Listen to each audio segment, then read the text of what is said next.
Les commerçants des quincailleries le long du boulevard du Gabon à Koumassi avaient décidé d'ouvrir de force ce mercredi leur magasin fermé par la mairie de Koumassi depuis 9 mois. Mais le sitting prévu à cet effet n'a finalement pas eu lieu pour, disent-ils, donner la chance aux négociations. Pour rappel, ces magasins sont fermés suite à la volonté de la municipalité de réorganiser les activités de la commune. Pierre Dipomélin, Tanguy Conin. Koumassi, boulevard du Gabon. Forte présence des forces de l'ordre à Ousabougou très tôt ce matin. Les commerçants de quincaillerie de ce secteur, qui disent être privés de leurs activités depuis janvier 2020, sont venus reprendre leurs magasins fermés par les autorités municipales sans raison valable, selon leur porte-parole. Intimidés par les forces de l'ordre déployées sur les lieux, ils lèvent le sitting prévu à cet effet pour donner une chance aux négociations. Depuis le 31 janvier 2020, le maire Cissé Bagongo a fermé près de 341 magasins dans le quartier Ousabougou.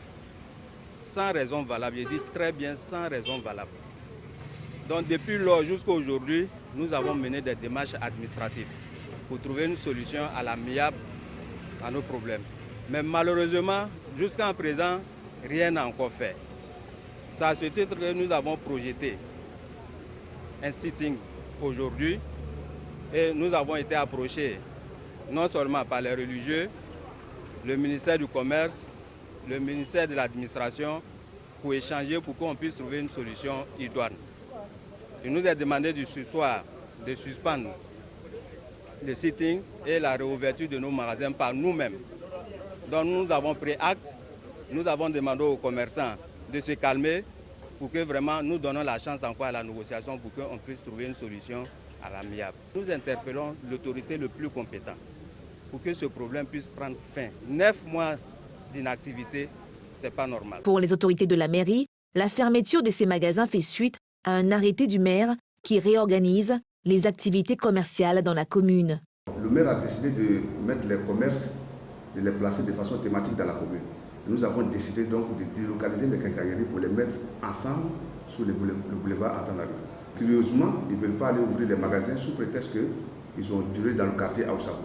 Ces genres d'activités ne peuvent pas se faire sur ce boulevard que nous voulons transformer, donner un autre visage à ce boulevard-là. C'est tout simple. Il y a des commerces qui vont s'installer là-bas. Il y a des gens qui veulent faire des restaurants, qui veulent faire des cafés, qui veulent ouvrir des cabinets dentaires, etc. C'est un autre Koumassi que nous sommes en train de bâtir. Pour trouver des magasins de quincaillerie à Koumassi, il faut se rendre ici, au boulevard Antananarivo. C'est le site dédié. Plusieurs commerçants déplacés sont réinstallés ou en cours d'installation. Pour le conseiller municipal, cette action n'est pas dirigée contre une communauté. Les commerçants ont été reçus à la mairie ici. 95% des commerçants qui font la quincaillerie à Ousabougou sont les ressortissants du Niger. On n'a rien contre eux. La preuve, la bourse de bois, vous êtes des journalistes. Vous savez que 99% des vendeurs de bois aujourd'hui en Côte d'Ivoire, c'est les Haoussa. Mais ils ont été les premiers à être casés à Koumassi. La mairie ne trie pas, la mairie gère toutes les populations, quelles que soient. Nous avons une population diverse.